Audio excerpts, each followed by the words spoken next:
السلام علیکم دوستو، ڈرامہ سیریل تیرا وعدہ کی نیکسٹ ایپیسوڈ میں آپ دیکھیں گے کہ سارہ علی سے کہتی ہے، علی آپ کو کیا لگتا تھا آپ فلیٹ امی کے نام کر دیں گے اور مجھے اس بارے میں کبھی پتہ بھی نہیں چلے گا۔ یہ سن کر علی سارہ کے سامنے بہت شرمندہ ہوتا ہے، کیونکہ دوستو اس بار علی کی بھی غلطی ہے اور اسی وجہ سے علی سارہ کے سامنے اپنی غلطی کا اعتراف کرتا ہے اور کہتا ہے، بالکل سارہ تم ٹھیک کہہ رہی ہو، مجھے تم سے یہ بات ہرگز نہیں چھپانی چاہیے تھی۔ یہ سن کر سارہ کہتی ہے، علی میری اس خود اعتمادی کا کیا، آپ نے تو اسے اپنے پیروں تلے کچل دیا۔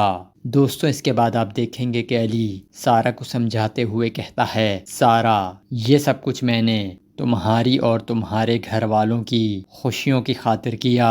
دوستو اس کے بعد آپ دیکھیں گے کہ سارہ اور علی کے درمیان تمام گلے شکوے ختم ہو جاتے ہیں، کیونکہ اب کچھ اور بچا ہی نہیں۔ دوسری طرف آپ دیکھیں گے کہ نگین کو اپنی غلطیوں کا احساس ہو چکا ہے، وہ جو کچھ کرنے جا رہی تھی وہ بہت غلط تھا۔ اس کے بعد آپ دیکھیں گے کہ سارہ کی ساس سارہ کو سیٹ کے حوالے سے یہ کہہ کر معاف کر دیتی ہیں کہ سارہ بھول جاؤ پرانی باتوں کو، جو ہونا تھا اب ہو چکا ہے۔ یہ سن کر سارہ بہت خوش ہو جاتی ہے اور کہتی ہے، آنٹی آپ نے دل بڑا کر کے مجھے معاف کر دیا ہے، تو اب آپ نگین بھابھی کو بھی معاف کر دیں۔ لیکن دوستوں سارہ کی ساس یہ سن کر صاف انکار کر دیتی ہیں اور کہتی ہیں، سارہ نگین نے جو کچھ کیا ہے نا، اس سب کے بعد اسے کسی بھی صورت معافی نہیں مل سکتی۔ دوستوں اس کے بعد آپ دیکھیں گے کہ کچھ وقت گزرنے کے بعد سارہ اپنے میکے جاتی ہے تو سارہ کی والدہ سارہ کے سامنے بہت زیادہ شرمندہ ہوتی ہیں اور کہتی ہیں، دیکھو سارہ میرے باقی بچوں کی بہتری کے پیچھے تمہارے ساتھ بہت زیادہ زیادتیاں ہوئی ہیں، پلیز بیٹا تم مجھے معاف کر دو۔ دوستوں سارہ اپنے سامنے اپنی والدہ کو کیسے شرمندہ دیکھ سکتی ہے، یہ دیکھ کر سارہ خود جذباتی ہو جاتی ہے، کیونکہ سارہ کی والدہ اس بات کا اعتراف کرتی ہیں کہ سارہ نے بڑی قربانیاں دیں، مگر میں نے ہمیشہ اس بات کا فائدہ ہی اٹھایا۔ دوستوں دوسری طرف ماریا گھر کا خرچہ چلانے کی خاطر خود جاب کر رہی ہے۔ اس طرح وہ دونوں ہنسی خوشی رہنے لگتے ہیں اور کم میں بھی اللہ کا شکر ادا کرتے ہیں۔ دوستوں اس کے بعد آپ دیکھیں گے کہ کچھ وقت گزرنے کے بعد سبھی اپنی اپنی لائف میں سیٹل ہو چکے ہیں، جبکہ شہیر کو بھی اب عقل آ گئی ہے فیکٹری جلنے کی وجہ سے، اس نے سبق سیکھ لیا اور اب دونوں ہی بھائی مل کر بزنس کو سنبھالتے ہیں۔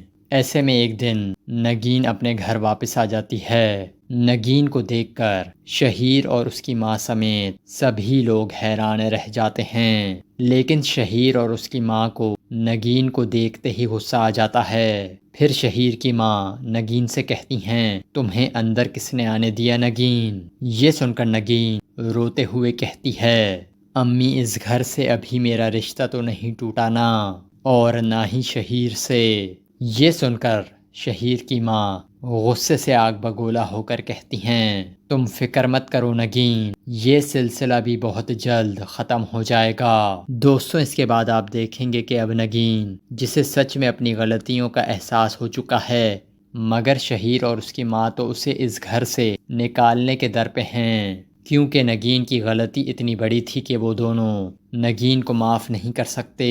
لیکن دوستوں ایسے میں سارہ اور سیم مل کر اپنی ساس کو سمجھائیں گی کہ وہ نگین بھابھی کو معاف کر دیں، آخر غلطیاں انسان سے ہی ہو جاتی ہیں اور نگین بھابھی اپنے کیے پر کافی شرمندہ ہیں۔